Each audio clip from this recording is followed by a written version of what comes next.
Alors l'hypnose aujourd'hui. Oui, je voudrais vous parler aujourd'hui de l'hypnose telle qu'on la pratique encore aujourd'hui, de nos jours. Et je voudrais revenir en conséquence sur le cas Mesmer. Mesmer, comme le dit le journal L'Actualité de 2012, Mesmer affirme qu'il aurait hypnotisé 422 spectateurs sur les 5000 présents lors d'un spectacle qui aurait eu pour thème l'hypnose. Nous voyons ici donc qu'il s'agit d'une hypnose de masse. Les 422 sujets hypnotisés levèrent le bras lorsque Mesmer fit sa proposition d'hypnose et ils reçurent l'ordre de jouer le rôle d'un astronaute, ce qu'ils firent bien entendu de leur place. L'hypnotiseur donc les invite sur scène et là une trentaine d'entre elles vont s'écrouler par terre dès qu'il leur touche la nuque et leur impose les mains. Une femme qui s'est trouvée être magnétisée par M. Mesmer explique que quand il entre dans la salle, elle sent un magnétisme, elle ressent, elle dit même je sens son magnétisme dès qu'il entre dans la salle. Ce témoignage provient de Francine Lausier, donc une femme de la ville de Montréal, une femme sérieuse, âgée de 56 ans, et lorsqu'elle dit cela, elle venait de le voir pour la seconde fois. Mesmer est particulier, et certains disent qu'il possède même des pouvoirs quasi surnaturels. Ils sont prêts à tout pour entrer en contact avec lui. C'est son agent lui-même, Eric Young, qui l'affirme. Beaucoup présentent l'hypnose, qu'elle soit médicale ou de spectacle, ou même paramédicale, comme un épanouissement de la personne. Entre les numéros de son spectacle, Mesmer flirte avec des conférences sur l'épanouissement personnel. Et lorsque je parle d'épanouissement personnel, de suite vous entendez ces théories, ces pratiques qui nous viennent du New Age. Mesmer a connu en fait l'hypnose très tôt, très jeune. Il avait 16 ans lorsque il donna son premier spectacle en 1987. Depuis, il pratiqua l'hypnose, donc depuis qu'il était enfant, et il explique qu'il a commencé grâce à des vieilles techniques qu'il avait apprises dans les livres d'ésotérisme, et particulièrement ceux qui avaient appartenu à son grand-père. La première prestation de Mesmer rémunérée le fut à Saint-Jean-sur-Richelieu, lors de la fête nationale en 1991. Et il s'y prenait comme ça. Il dit « Nous allons tester votre degré de réceptivité magnétique pour que je puisse trouver ceux et celles qui sont sur la même fréquence que moi. » Donc il déclare cela aux spectateurs. Et c'est cela qui place les personnes immédiatement sous sa dépendance. La question, vous me direz, mais comment cela se fait-il? Pourquoi? Comment? Et c'est lui-même qui donne la réponse.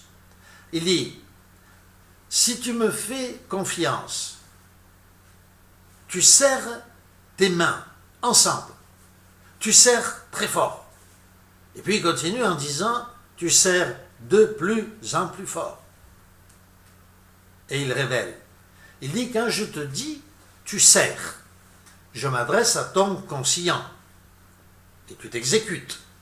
Autrement dit, nous sommes dans la salle, nous sommes libres de dire oui ou non, il s'adresse à notre conscient. Aucune hypnose là-dedans. Mais dès que il dit, quand je te dis ça sert, là je m'adresse à ton inconscient. Et il continue en disant, ok, détache les mains maintenant, et il claque des doigts. Autrement dit, vous l'avez compris, la première fois, il donne un ordre et nous sommes conscients, nous pouvons dire oui ou non. Si nous disons oui, nous tombons automatiquement sous la coupe de cet hypnotiseur. C'est l'inconscient qui se met en action.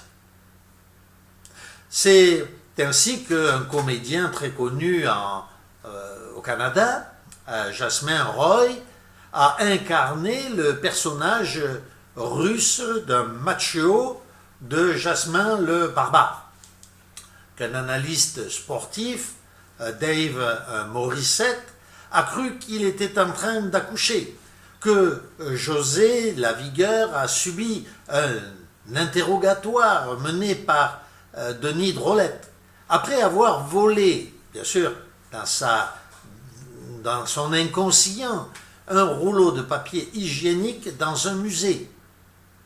Un autre a cherché avec détermination une araignée dans sa chaussette sous l'ordre de Mesmer. La personne perd donc tout contrôle sur elle-même. Les personnes qui ont été hypnotisées avouent, ce n'est pas qu'on est dans un sommeil complet. Il y a une personne, un côté de toi qui sait ce qui se passe. Et il y a un autre qui ne peut pas se contrôler et qui dit « faisons-le, il faut le faire, c'est comme ça ». Un autre continue en disant « quand Mesmer nous dit qu'on a peur pour de vrai, sans raison. Quand il nous dit de danser, les jambes partent toutes seules », témoigne une admiratrice.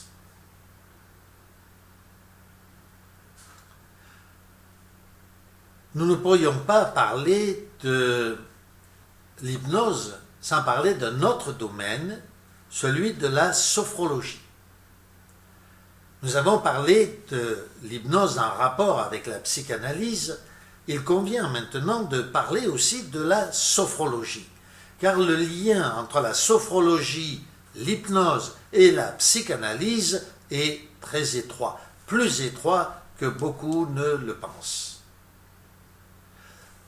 Mesmer affirme lui-même d'ailleurs, il dit « Ne sous-estimez jamais la puissance du subconscient. Vous pouvez apprendre à le maîtriser. Cela peut vous aider à apprendre une seconde langue ou à arrêter de fumer. Il existe des ressources, dit-il, comme la sophrologie pour y arriver. » La sophrologie, qu'est-ce que c'est donc? La sophrologie est très peu connue en Amérique du Nord.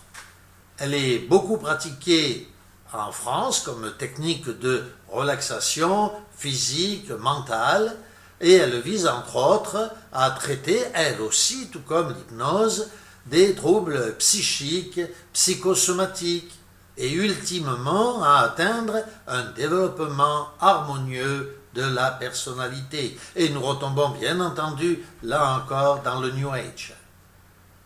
Mesmer avoue que lui-même a appris ces techniques auprès de la sophrologue Gisèle Savard, sophrologue connue au Canada.